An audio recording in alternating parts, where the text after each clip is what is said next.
Welcome to CSIS Online. The way we bring you events is changing, but we'll still present live analysis and award-winning digital media from our Dracopolis Ideas Lab. All on your time, live or on demand.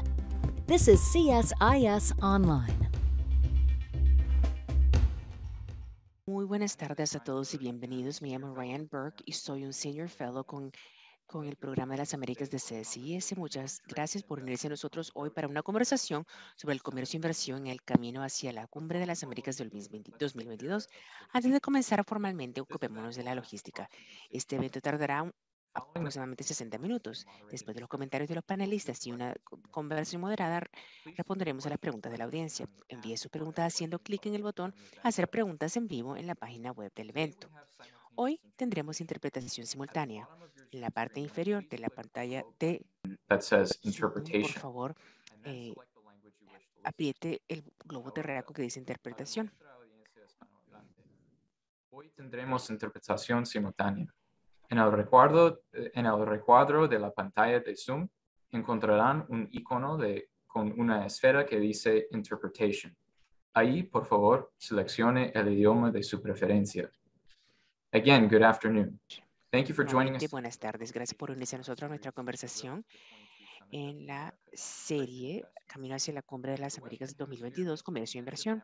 El hemisferio occidental tiene una extensa red de acuerdos comerciales y de inversión que han establecido relaciones económicas ambiciosas y mutuamente beneficiosas en toda la región. Sin embargo, muchas de las promesas hechas por esos acuerdos no se han materializado en las últimas décadas. El comercio y la inversión se han subcontratado crónicamente a otras regiones del mundo, en particular en China y en el sudeste asiático. Debido en parte a esta subcontratación, así como las barreras internas para el crecimiento y la atracción de inversiones, los países de América Latina y el Caribe han experimentado algunas de las tasas de crecimiento económico más lentas del mundo en desarrollo, un panorama económico que se ha visto exacerbado desde la pandemia COVID-19. América Latina y el Caribe se han visto más afectados con respecto a los impactos de salud pública y con respecto al declive económico. El Fondo Monetario Internacional informó una contracción económica del 7% en la región en el 2020 y algunos de los países más afectados registraron caídas económicas del 10 al 15%. Otros 22 millones de personas cayeron en la pobreza en la región, durante la pandemia, según la Comisión Económica para América Latina y el Caribe de las Naciones Unidas. Ya que, sin embargo, a medida que la América Latina y el Caribe vacunan a su gente y comenzamos a ver la pandemia en el espejo retrovisor, los países de todo el mundo buscan incentivar la deslocalización cercana de las cadenas de suministro de Asia y más cerca de casa. El hemisferio occidental en general podría beneficiarse de esta tendencia a reinvertir el suministro de resistencia profundamente interconectados en las Américas. En la cumbre, la administración Biden-Harris organizará a finales de este año brinda una plataforma para que los líderes de todos los hemisferios se sientan a la mesa y coordinen sus objetivos, comercio, inversión y nearshoring. El hemisferio occidental presenta la mayor cantidad de acuerdos comerciales de Estados Unidos y cualquier región del mundo, pero los líderes deben ser preparados para construir sus marcos de buscar un mayor comercio, inversión y recuperación económica de las Américas. Hoy contamos con un panel distinguido para ayudarnos a analizar las perspectivas y a incrementar el comercio y la inversión en el hemisferio occidental en el contexto de la Cumbre de las Américas del 2022. Nuestra primera oradora es la embajadora Marta Bárcena, asesora senior no residente del programa de las Américas en el CSIS. La embajadora Bárcena se unió al Servicio Exterior Mexicano en 1979 y más recientemente se desempeñó como embajadora de México a los Estados Unidos.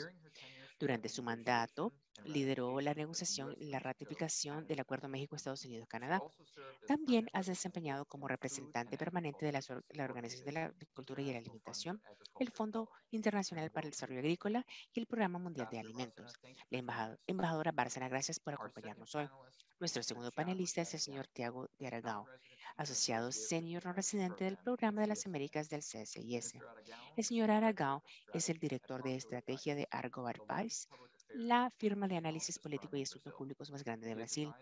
Ha asesorado a más de 100 empresas, agencias de calificación y fondos de inversión en el mundo entero y es especialista en riesgo político y análisis de redes políticas. Tiago, gracias por acompañarnos hoy. Y nuestro tercer panelista es el embajador Todd Chapman, asesor senior residente del programa de las Américas en CSIS. El embajador Chapman se jubiló recientemente después de más de 30 años como diplomático de carrera distinguido en el Servicio Exterior de los Estados Unidos.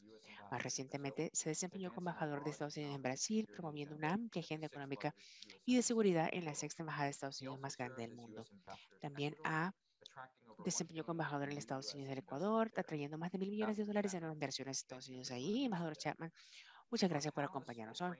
Nuestros panelistas hoy enmarcarán la conversación evaluando la solidez de los acuerdos regionales de comercio e inversión en el hemisferio, compartiendo ideas de expertos de sus extensas carreras en promoción y análisis comercial, y brindando ideas para la administración a medida que comienza a delinear su agenda con respecto a la cumbre de las Américas del 2021. Embajadora Bárcena, le pasemos la palabra. Muchas gracias. Gracias a Ryan y mi colega Teodoro Aragua y también a usted, embajador, por estar aquí. Es una conversación muy oportuna, ¿verdad? Aunque no se ha establecido la fecha fija, lo que quisiera compartir y subrayar con respecto a lo que tenemos que hacer para prepararnos para la Cumbre de las Américas. Primero,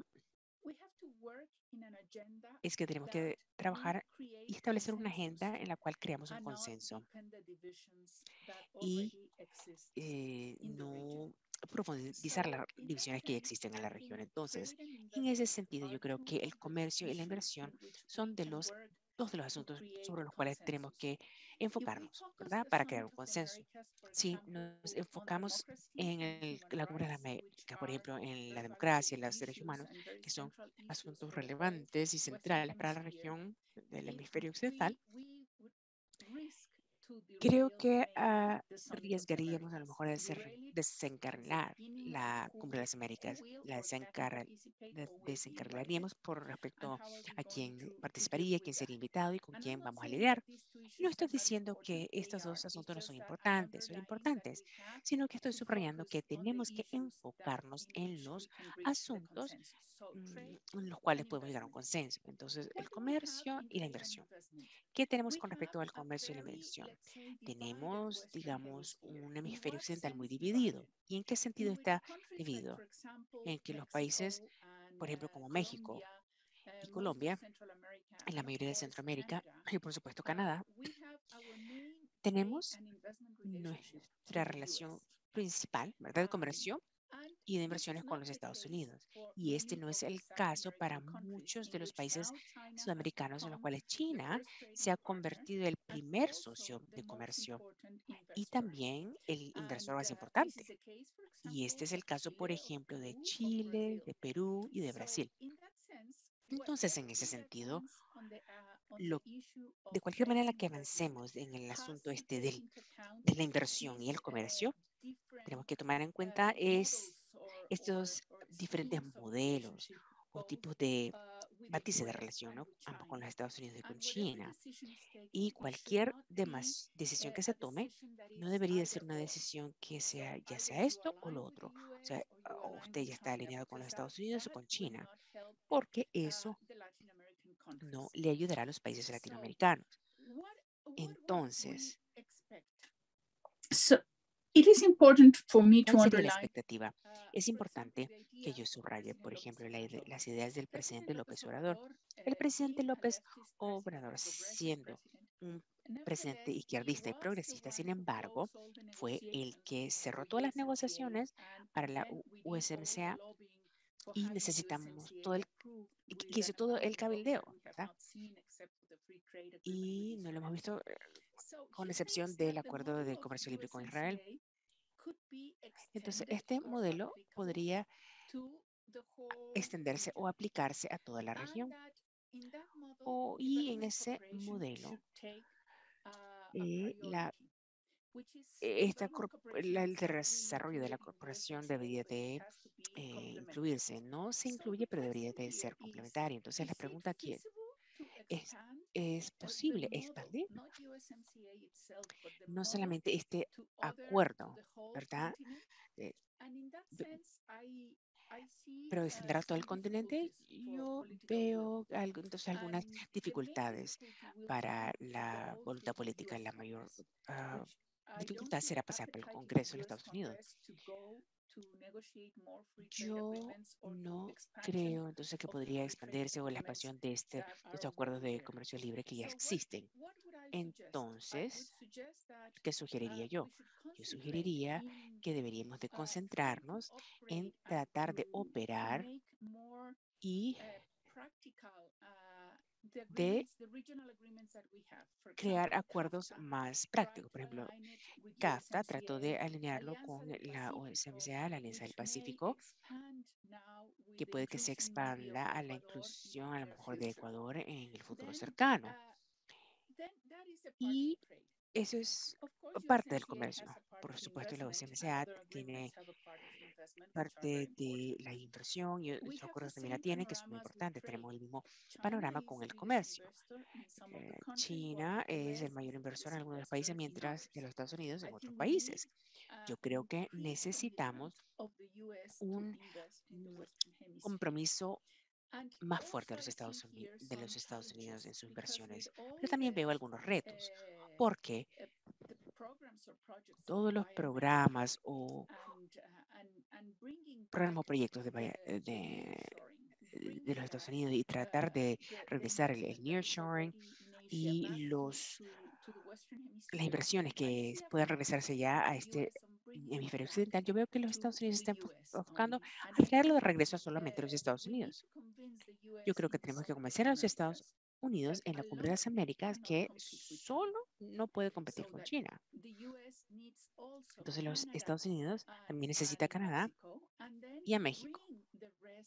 Y luego incluir al resto de los países del hemisferio occidental a este área de integridad económica, que a lo mejor es una idea, que es algo que puede ocurrir a corto plazo. Yo creo que sería importante incluir el concepto de friendshoring, onshoring, en vez de solamente lo de onshoring.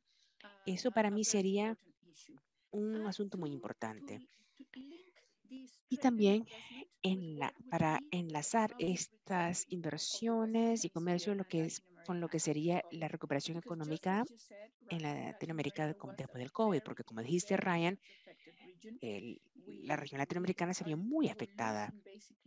Estamos básicamente perdiendo todos los avances que habíamos hecho en los últimos años en contra de la pobreza y la inequidad. La pobreza y la inequidad han aumentado y ese es un gran riesgo para el hemisferio occidental. Y entonces yo creo que sí podría seguir algunas recomendaciones del Fondo Monetario Internacional y se puede enfocar en las tres áreas principales que ha subrayado el FMI. Primero, aumentar las vacunas. Número 2, tener acceso a las terapias, porque yo creo que tener acceso a las terapias en el occidente occidental es muy bajo y tenemos que combinar el acceso a las terapias y las vacunas. Y también tenemos que aumentar las pruebas que se pueden hacer. Entonces, con respecto al comercio y la inversión, tenemos que ver estos modelos entre las regiones de Latinoamérica y los Estados Unidos y vis-a-vis con Latinoamérica y China. Tenemos que hablar acerca de onshoring y nearshoring, no solo nearshoring, y cómo es que los Estados Unidos va a combinar para poder proveer este Build Back Better. Entonces, traer más inversiones a la región. Y número 3, cómo vamos a lidiar con la recuperación económica de COVID-19. Muchas gracias, embajadora Bárcena, por tener interesante en puntos de discusión. Quiero ir a Tiago de Aragao para sus palabras de apertura. Muchas gracias, Ryan y embajadora. Fue una excelente presentación. Mis saludos a todos. Cambié un poco lo que iba a decir en los primeros 5 minutos porque creo que uno de los puntos más importantes de la Cumbre de las Américas es que tenemos que entender históricamente que los puntos de conversión en la relación entre los países de Latinoamérica y los Estados Unidos siempre son de comercio. Mientras que sí hay muchos puntos de divergencia entre países de Latinoamérica y los Estados Unidos, que incluye inmigración, narcotráfico, corrupción, lavado de dinero, etc. Entonces, este es un problema histórico.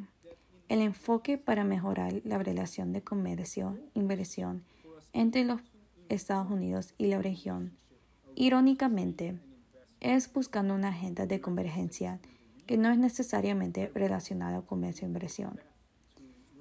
Y en muchas maneras, esto es lo que los países de Latinoamérica han buscado. Brasil, Argentina, México, Colombia, todos son países que han históricamente buscado una validación de los Estados Unidos para ser socios en problemas que no son de comercio e inversión. Buscan una asociación donde pueden ser dependientes en identificando puntos de convergencia en su política exterior. Claro que esto es difícil de identificar, especialmente cuando hay una percepción diferente de los Estados Unidos que muchas veces es correcto. La política inestable y la dificultad que los Estados Unidos tienen en mantener relaciones que duren con ciertos países por la variación en líderes de estos países por los cambios políticos. Pero si hay un enfoque solo en comercio e inversiones, nos vamos a trepar en la dicotomía de los Estados Unidos y China. Y, aunque muchos países de Latinoamérica prefieren fortalecer su relación con los Estados Unidos, siempre encuentran dificultad por lo que ofrece China. La manera que China juega es diferente de la manera que los Estados Unidos juegan, y por muchas razones. La más obvia razón es que hay un gobierno central en Beijing que puede mandar a las compañías que quieran a países específicos, y los Estados Unidos no pueden hacer eso. Lo más que puede hacer los Estados Unidos es poner políticas con Latinoamérica que atrae compañías americanas a invertir en la región. Convergencia basada en elevando la capacidad de política exterior de países latinoamericanos invariablemente puede conducir a un mejor ambiente para comercio e inversión por la confianza mutual. Ahora tenemos dos líneas paralelas de confianza con las que son difíciles de avanzar y son difíciles de progresar. Y una es que históricamente la principal narrativa, aparte de lo que escuchamos en las embajadas, que son percepciones más positivas de los Estados Unidos a estos países. Pero lo que vemos en las noticias es problemas constantemente produciendo en Latinoamérica y llegando a los Estados Unidos. En lo que dije antes, inmigración, narcotráfico, corrupción, lavado de dinero, etc. Entonces, elevando la política exterior significa que los Estados Unidos buscan puntos de convergencia en ideas y en objetivos con países de Latinoamérica que creen que pueden estar asociados con los Estados Unidos, más allá de políticas, de problemas y las resoluciones de problemas. Y también en participar en superar y actuando como socios, no necesariamente abajo de los Estados Unidos, en problemas que son prioridades mundiales, como vacunas, inmigración, pero por el lado que la responsabilidad puede ser compartida con dos países. Y como estos países ven la tensión entre los Estados Unidos y China, y por último, el objetivo de la política exterior de los Estados Unidos a la región es prevenir una expansión de influencia china en estos países. Para concluir, una de las maneras para que los Estados Unidos fortalezca la relación con países de Latinoamérica, incluyendo en comercio e inversión, es, irónicamente, no enfocarse en comercio e inversión, pero generar narrativos donde estos países se sienten que están participando en algo más grande, en ideas que son más grandes, para que entiendan que tienen un rol, en cambio de solo estar escogiendo entre proveedores chinos o proveedores americanos o proveedores europeos. Porque mientras que países latinoamericanos se sienten solo como consumidores, probablemente no van a buscar participación en algo mejor, algo con más detalle y algo más profundo en su asociación con los Estados Unidos, fuera de simplemente comprando o vendiendo productos.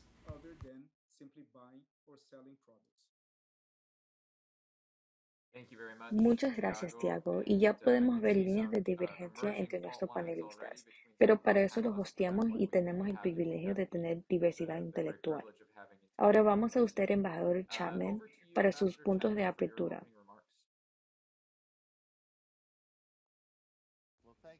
Muchas gracias. Qué placer, Ryan, estar aquí hoy día con usted y con Tiago y con embajadora Bárcena en este evento. Y qué placer también al ser recién nombrado como Asesor Senior en CSIS, que es un honor tremendo para mí. Y es un placer también estar hablando de problemas económicos de Latinoamérica, porque eso fue enfoque mío en mi carrera como diplomático en los años tempranos de los 2000. Cuando pude participar como asistente especial de USTR Regina Vargo, quien fue negociadora para CAFTA en el 2010. Entonces, teniendo experiencia en mi carrera sobre estos procesos y ahora discutiéndolo, de verdad es un privilegio. Y también tengo que decir, Ryan, que esta es mi primera experiencia pública desde que me retiré del gobierno. Y qué bonito preparar palabras y no tener que obtener autorización. Entonces, yo pasé más de 20 años de mi vida viviendo en Latinoamérica, desde 1974, cuando me mudé a Brasil de niño. Y yo quiero empezar con una creencia profunda de que el rol de los Estados Unidos en Latinoamérica y en el hemisferio es uno positivo e importante, y que el liderazgo de los Estados Unidos es vital. Pero también creo que más que nunca es vital sincronizar con la región, especialmente con dos potencias representadas en el panel hoy día. Los países de México y Brasil, que tienen una gran influencia y tremenda capacidad, y que desarrollar relaciones con estos dos socios claves es necesario, es esencial y no es opcional. Entonces tenemos que enfocarnos en estos dos países donde podemos desarrollar asociaciones, especialmente en la área de comercio. Ahora sobre la cumbre. Todos sabemos que la Cumbre de las Américas ha tenido un rol importante e histórico en nuestra relación con la región. En el 2001 produjo la Carta Democrática Interamericana. En el 2009 avanzó esfuerzos para aumentar el apoyo en la prevención de SIDA. Y después, en el 2018, en Lima, avanzó ideas y propuestas para esfuerzos contra la corrupción, que continúa siendo un problema importante en la región. Entonces es bien importante que vayamos a la cumbre con pragmatismo.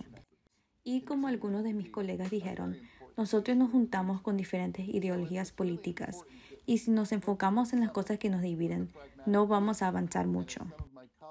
Pero por eso yo pienso enfocar en los deseos de la región, que es para mejor prosperidad económica y mejor seguridad personal y mejor libertad personal y claro, en estos tiempos de COVID. Eso va a ser la dirección donde podemos mirar después de la cumbre y decir si esto produjo resultados. Ahora, considerando comercio e inversiones para la cumbre, me gustaría proponer que haya 4 iniciativas individuales para considerar mientras pensamos de maneras de promover comercio e inversiones en la región. La primera, y ya lo han dicho, es enfocar en la seguridad de la cadena de suministro. Sí necesitamos acelerar un plan de relocalizar trabajo de producción en las Américas. Y estoy de acuerdo con la embajadora Bárcena que no solo esto, que sí es bueno trayendo más trabajos a los Estados Unidos, Pero tenemos potencias industriales en la región, como México, Brasil y otros países que puedan hacer cosas buenísimas para la región y también producir prosperidad por nosotros. Es importante que la DFC, BID y otras organizaciones económicas de la región busquen maneras financieras y mi instrumento favorito es garantías bajas para ayudar a compañías a decidir traer la producción afuera de Asia y regresarlos a las Américas. Y esto incluye la producción de vacunas, porque todos hemos tenido el descubrimiento desagradable que somos demasiado dependientes en Asia cuando se trataba de medicinas y suministros y cosas así. La segunda iniciativa que los animo a promover es independencia de energía en el hemisferio. Nosotros tenemos una gran historia de energía en el hemisferio, pero todavía hay muchos recursos sin explotar. Energía solar, eólica, hidrógeno, gas natural. Nosotros tenemos gran recursos de energía responsable con el medio ambiente aquí en el hemisferio, que nosotros podemos hacernos independientes en energía. Y yo creo que un importante exportador de energía que va a promover más independencia económica para todos nuestros países. Tercero, esto es algo que he trabajado mucho cuando era embajador de Ecuador y Brasil, y es que tenemos que promover inversiones para capital privado y empresas de capital de riesgo.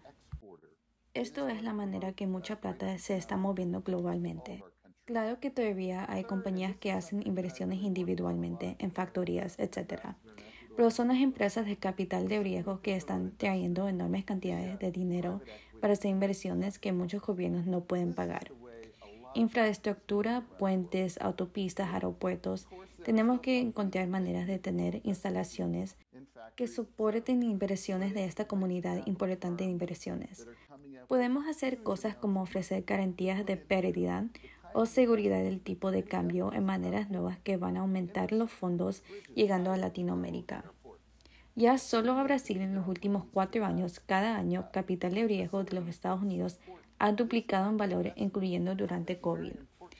Entonces sí hay un apetito para este tipo de inversión, pero también tenemos que crear las facilidades para promoverlo más. Y finalmente, yo agrupo esto con iniciativas de seguridad que ayudan al crecimiento económico, y esto no es nada nuevo, y es continuar trabajando en protecciones de los derechos de propiedad intelectual para preservar no solo la propiedad intelectual de los Estados Unidos, pero para proteger la propiedad intelectual de Latinoamérica, que cada vez más aumenta. Esto nos ayuda mucho. También tenemos que aumentar penalidades que desalienten pescas ilegales y tenemos que continuar los esfuerzos contra la corrupción a todos niveles. Entonces, implementando una agenda económica práctica enfocado en incentivar el sector privado va a producir los mejores resultados para la región.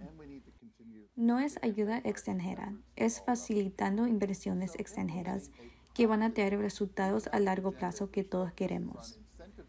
Entonces, esto asegura que el camino a la cumbre facilita el camino a mejor prosperidad económica. Y me gustaría concluir con un punto amplio. Cuando el presidente Biden fue elegido, me dio placer poder decirle a Brasil, cuando era embajador, que él es el presidente entrante que conocía a Brasil mejor que cualquier presidente anterior, y puedes decir que él quizás conoce a Latinoamérica igual o más que todos los presidentes antes que él. Visitó Latinoamérica 16 veces mientras que fue vicepresidente. Tuve el privilegio de recibirlo 2 veces en Brasil cuando fue vicepresidente. Entonces, él tiene una posición únicamente, en mi opinión, para presentar una gran visión para las Américas. Pero creo que muchos de nosotros podemos estar de acuerdo que en su primer año en oficina, esta visión ha estado ausente. Entonces, yo creo que esta cumbre le da oportunidad a la administración de Biden para hacer esto. Presentar esta gran visión para los 2 años y medio que le quedan de su término. Ahora, durante mi tiempo en Latinoamérica, muchas veces pensé en cómo gente a veces critica a los Estados Unidos que se han olvidado de Latinoamérica y otras veces dicen, nosotros no te queremos en Latinoamérica. Entonces siempre existe esta ambigüedad. Frecuentemente, y yo lo he visto en Centroamérica y Suramérica, gente hablan a favor al presidente Kennedy y su Alianza para el Progreso. En un tiempo cuando los Estados Unidos de verdad valoró Latinoamérica y hizo un esfuerzo consciente para avanzar relaciones. Y he hablado algunas veces durante mi carrera de que quizás podamos hacerlo otra vez. Quizás podríamos tener una alianza para el progreso otra vez porque ha sido tan valorado en la región. Entonces yo creo que la administración de Biden, aprovechando el patrimonio de un presidente democrático anterior, puede aprovechar de la cumbre y avanzar con una nueva alianza para el progreso, con programas y propuestas que mejoren el bienestar económico de todos los Américas. Y busqué un poco a ver quién más ha propuesto esto y me encantó ver que el año pasado CSIS, Dan Runde con Ryan Berg publicaron estos conceptos. Yo creo que esto es una gran manera para que el presidente Biden deje su marca y restablecer este concepto de la Alianza para el Progreso, porque otros nombres y títulos que están usando para esfuerzos internacionales solo no son atrayentes. Y Alianza para el Progreso ya tiene buena historia en Latinoamérica. Entonces yo espero apoyar estos esfuerzos y espero también a esta discusión. Y gracias otra vez, Ryan, por esta oportunidad.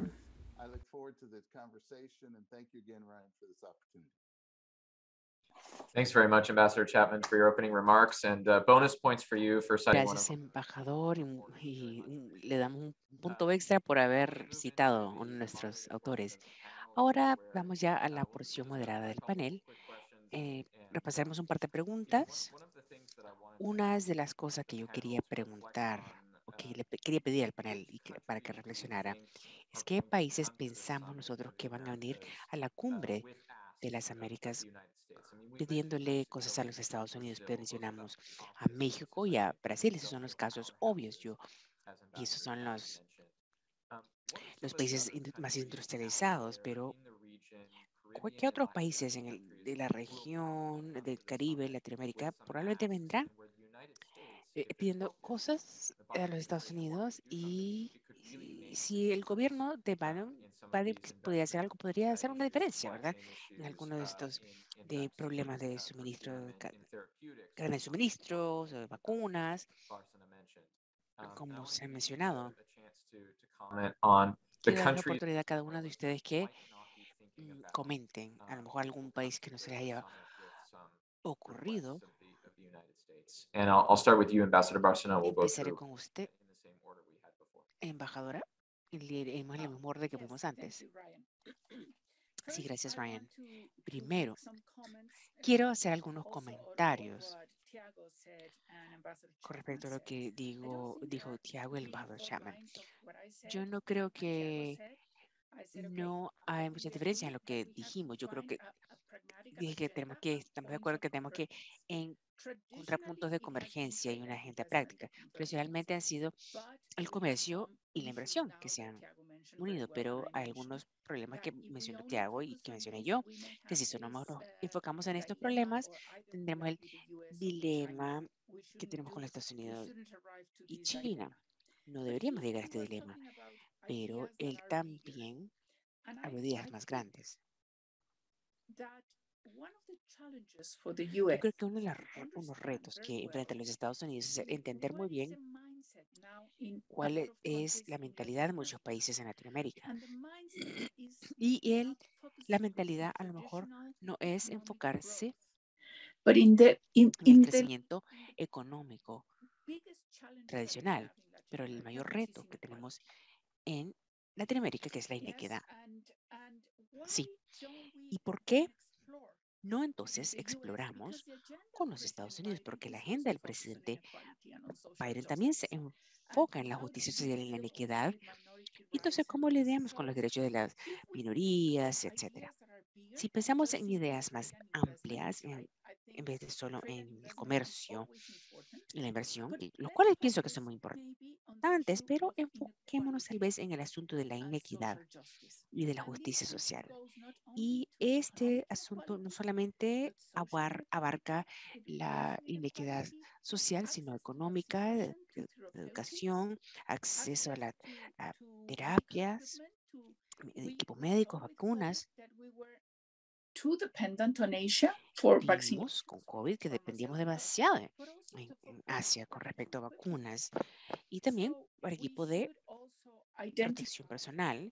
Entonces deberíamos de identificar o tratar de utilizar la idea de cómo podemos lidiar con la inequidad en la región, en todos los diferentes sectores, y cómo entonces abordamos los asuntos de la terapéutica, vacunas, pruebas, y lo que dijo el embajador Chapman en energía, inversiones privadas, y que sí hacer un comentario al respecto. Una de las grandes dificultades, por ejemplo, de traer a veces a los capitales de riesgo de los Estados Unidos a México es cuando los Estados Unidos financian a compañías mexicanas o a lo mejor a estudiantes en Harvard o algo así, son los asuntos fiscales, tienen que pagar impuestos. Entonces queremos enfocarnos en el hemisferio occidental a revisar las leyes a lo mejor fiscales y tratar de armonizarlas, ¿verdad? Para poder promover esta inversión de riesgo. Entonces, con respecto al Caribe, por ejemplo, yo diría que en mi experiencia, lo que me han demostrado es que son los países que tienen la tendencia a sufrir mayores desastres naturales. Y los países caribeños, básicamente, si sacamos, si no incluimos Haití, es que tienen dificultad para acceder a crédito del Banco Mundial, por ejemplo. Y lo que dicen es, con un huracán perdemos 10 años de progreso. Entonces deberíamos de también luchar o considerar dentro de la Cumbre de las Américas cómo es que lidiamos con la financiación para estos países de niveles de ingresos medios, altos.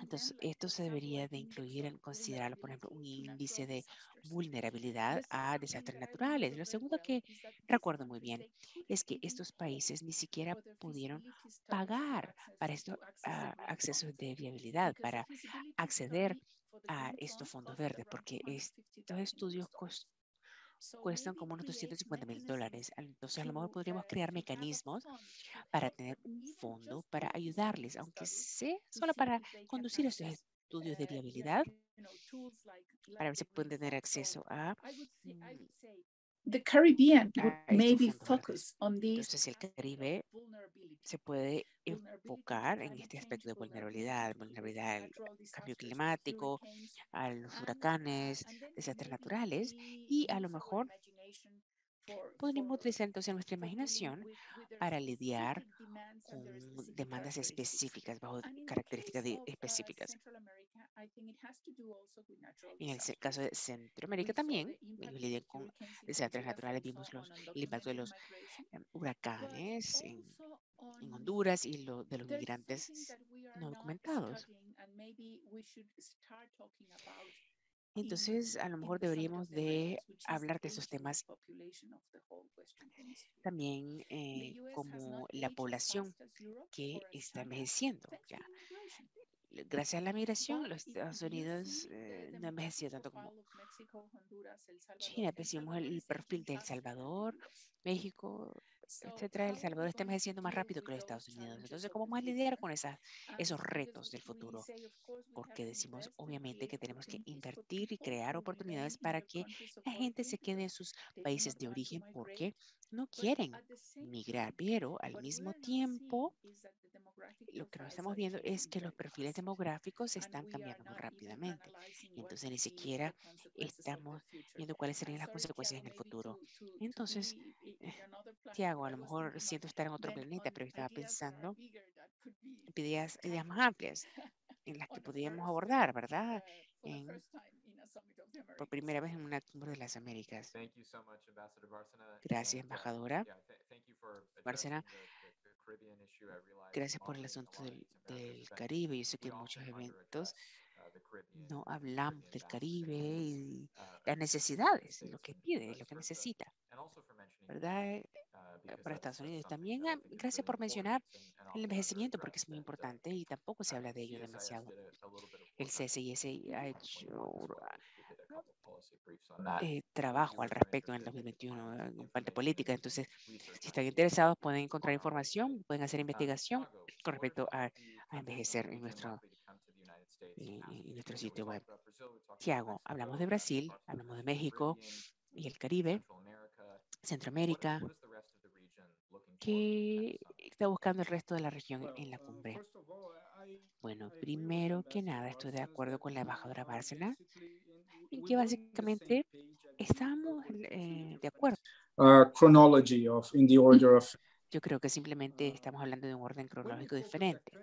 Cuando nos enfocamos en países, obviamente tenemos países más obvios, pero hay un país que presenta una oportunidad para los Estados Unidos y tiene una ventana muy pequeña que se está cerrando de oportunidad, a pesar de la posición política del presidente de Bolivia. Yo creo que Bolivia es un país que es olvidado en la región por muchas razones.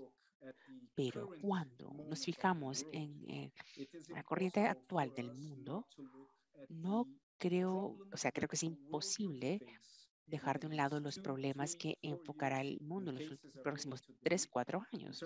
En algunos casos, actualmente, con respecto a poder proveer estos minerales raros.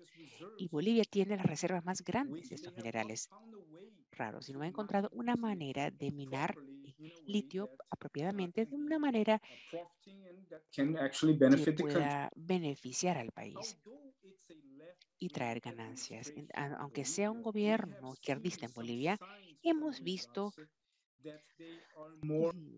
señales de usarse que están más bien más hacia el centro con respecto a su enfoque de políticas con el extranjero.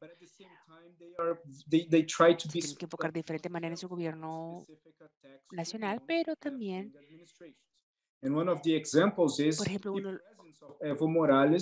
vemos la presencia de Evo Morales en la inauguración de Bolsonaro en Brasil. Esto demuestra el intento de tratar de tener un comportamiento más práctico respecto a las políticas exteriores. Ahora, yo creo que China ya está invirtiendo y está cabildeando naturalmente en Argentina y en Perú con respecto a ciertas minas de litio. Bolivia todavía no quiere negociar porque con respecto a la infraestructura está un poco atrasado. Va varios pasos atrasados. Entonces, yo creo que los Estados Unidos no solamente debería de incluir a Bolivia y a lo mejor tendrá compañías que pueden interesarse, ser aliados interesados, ¿verdad?, en el país para la minería, pero esto también demostraría un enfoque práctico que va más allá de la postura ideológica de este país.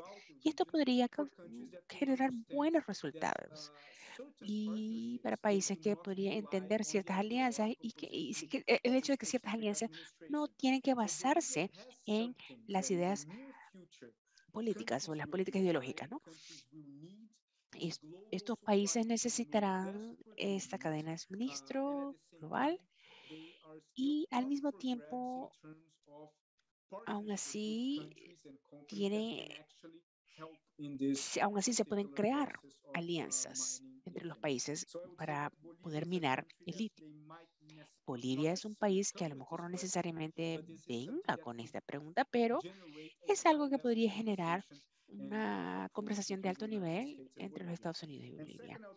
Y número 2, quisiera mencionar a Paraguay, porque Paraguay es uno de los últimos bastiones que no tiene China, ¿verdad?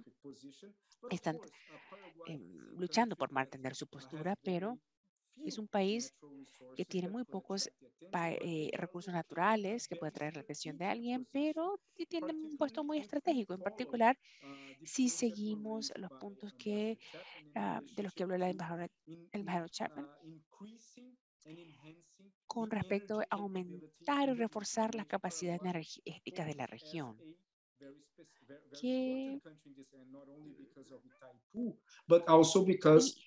Demostrando que es un país muy importante, no solamente con el Taipú, sino por diferentes transiciones de la generación de la energía, Paraguay podría transmitir la energía de un lado a otro, además el gas viene de Bolivia, a través de Argentina, etcétera.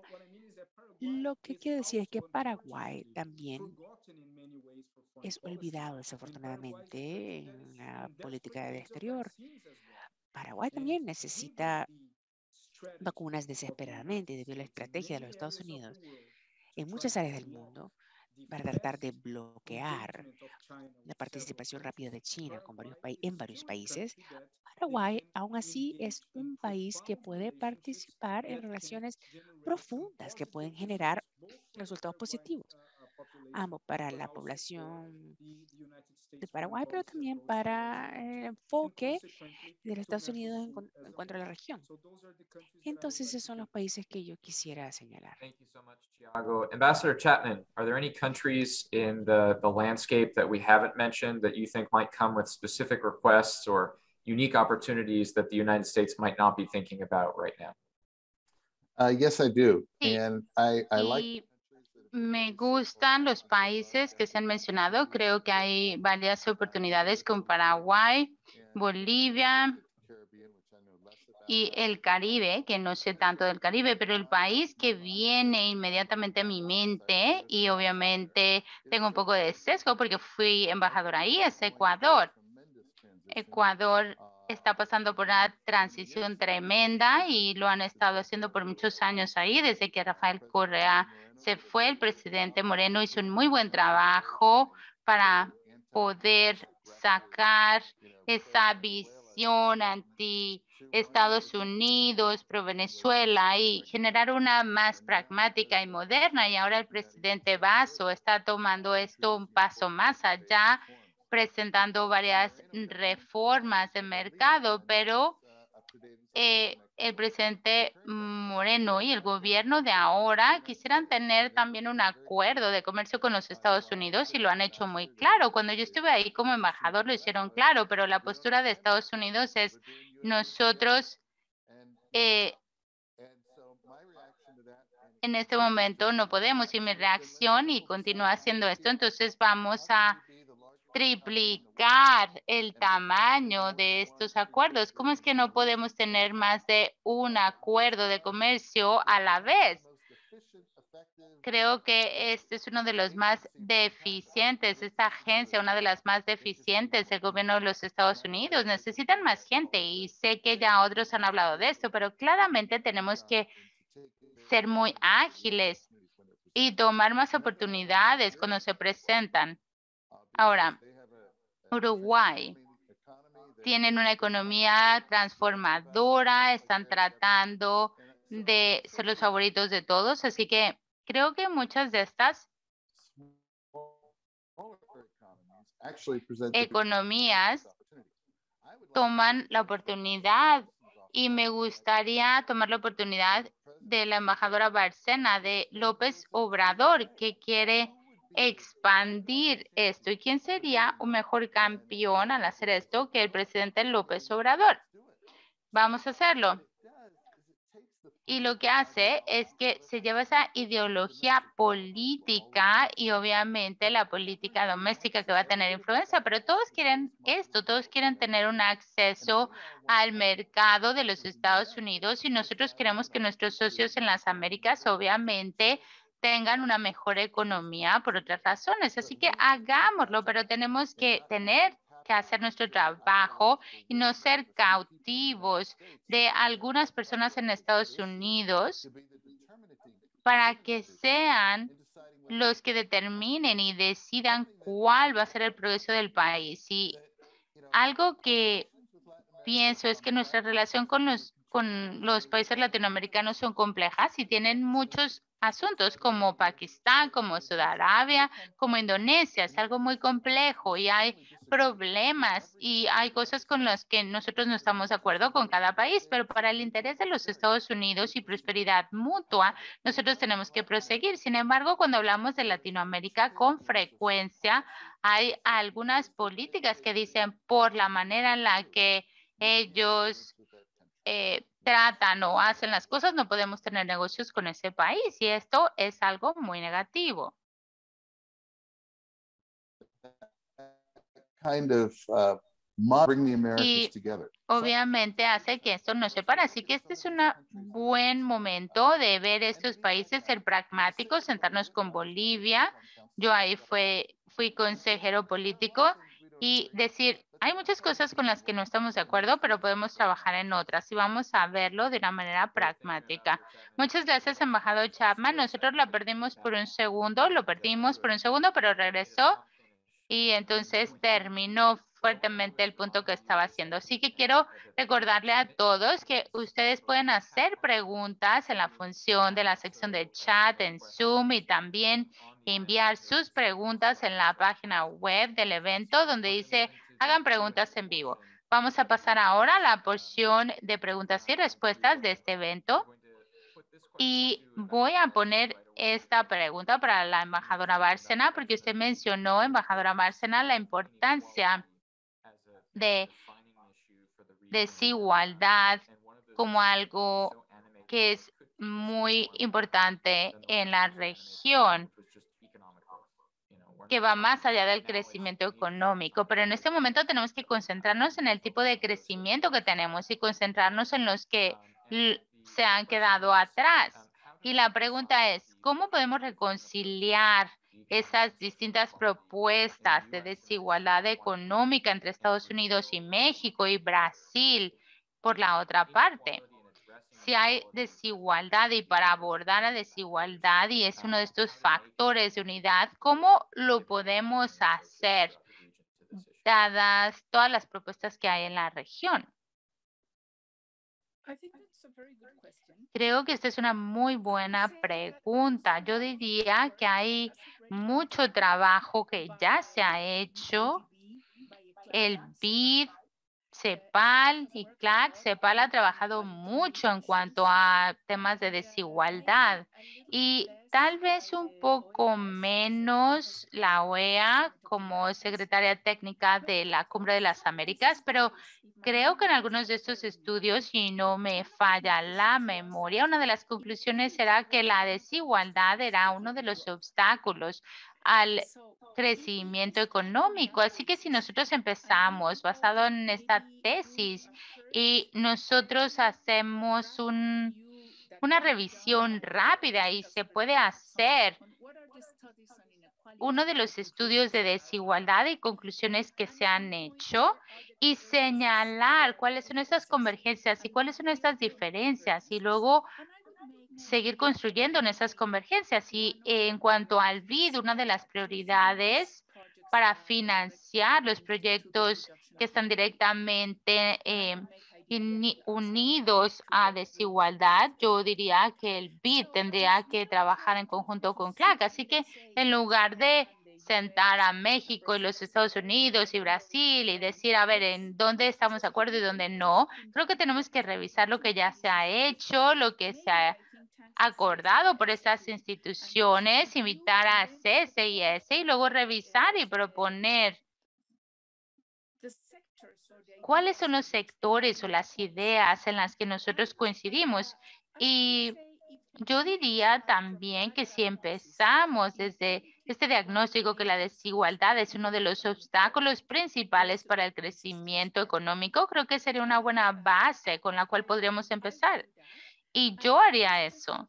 Y estaba pensando mientras escuchaba al embajador Chapman, yo creo que, y a Tiago, lo que yo creo es que nosotros podemos tener hasta una agenda ya para la Cumbre de las Américas, una recuperación económica con vacunación, pruebas, terapeutas, y el segundo, inversión y comercio, cómo promover esta inversión privada, fondos privados, cómo vamos a lidiar y cuál es el futuro de los acuerdos bilaterales. Y tercero, obviamente, sería desigualdad y justicia social. Creo que esto sería muy interesante. Y el cuarto debería de ser en casi todas las agendas y no va a ser una fácil, el cambio climático.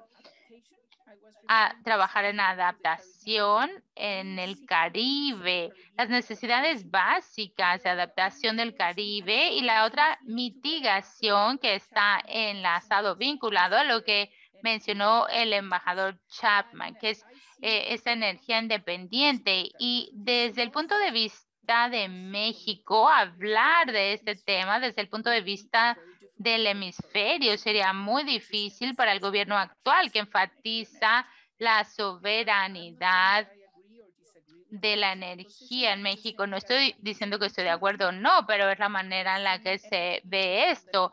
Los problemas de energía son de soberanía nacional, así que no sería fácil hablar de esta propuesta regional y la independencia de la energía. Muchas gracias, embajadora Bárcena. Me gustaría ahora hacerle la pregunta al embajador Chapman, porque mencionó en su declaración para empezar que en el hemisferio, para tener esta independencia de energía, tendríamos que hacerle. Tenemos aquí una pregunta acerca de varios países en la región que llegarían a esa cumbre de las Américas con peticiones o un plan económico de incrementar la producción de gas y de petróleo. Brasil, México y Guyana, todos están contando en un desarrollo progresivo para poder ayudar a su crecimiento económico. La pregunta es, ¿cómo es que los Estados Unidos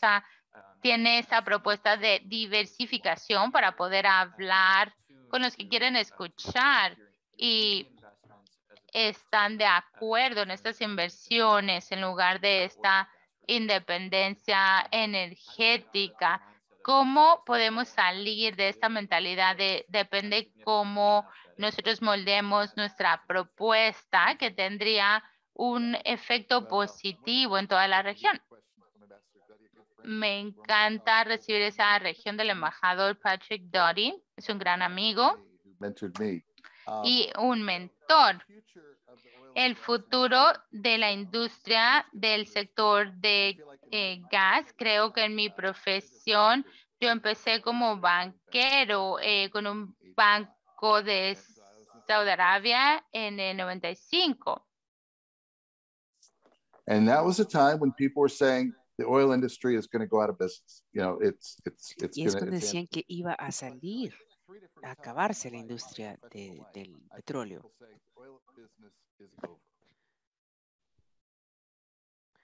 Les pedimos disculpas, se está congelando la imagen y no se puede escuchar. Right now, it's not only to the quality of life of citizens. And so, and populations Esto are growing. afecta la calidad de vida de los ciudadanos. Las poblaciones entran y salen de la pobreza. Entonces es importante que entendamos que será una mezcla de energía.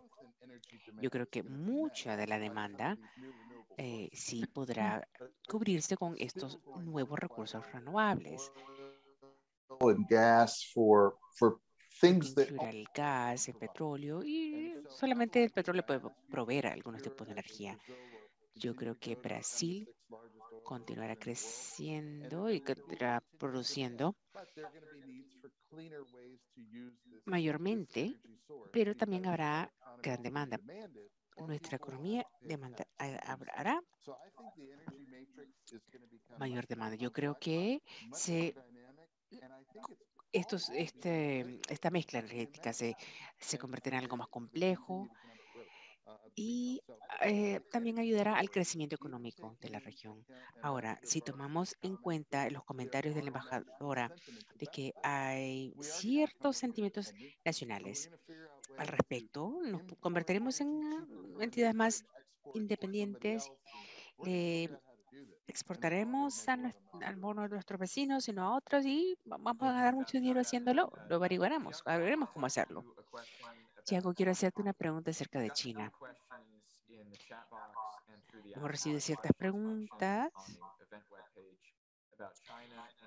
acerca de China y yo creo que debería por lo menos hacer una pregunta acerca de China en este panel. Entonces voy a tomar el privilegio de combinar ciertas de las preguntas acerca de China, las voy a combinar. Mencionaste antes de tu presentación que los Estados Unidos no tienen la ventaja de poder dirigir, instruir diferentes compañías, compañías privadas para que inviertan en Latinoamérica. Pero si miramos el paisaje, ¿no? El panorama de inversión, y vemos muchos acuerdos de comercio. Entonces, ¿cómo utilizamos estos marcos que ya tenemos establecidos para aprovecharlos, ¿no? Vis a vis China, dado todo lo que ellos pueden hacer con eh, el hecho de que el gobierno controla las inversiones de su país. ¿Cómo podemos utilizar este marco que tiene los Estados Unidos y aprovecharlo? Esa es una muy buena pregunta, Ryan. Primero que nada, la ventaja que tiene China, entre muchas, con relación con los países latinoamericanos, es que ellos pueden unir muchos problemas dentro del mismo canal de negociación. Entonces pueden incluir en el mismo paquete de negociación asuntos que tienen que ver con las vacunas, asuntos que tienen que ver con 5G y también asuntos que tienen que ver con la minería u otros problemas.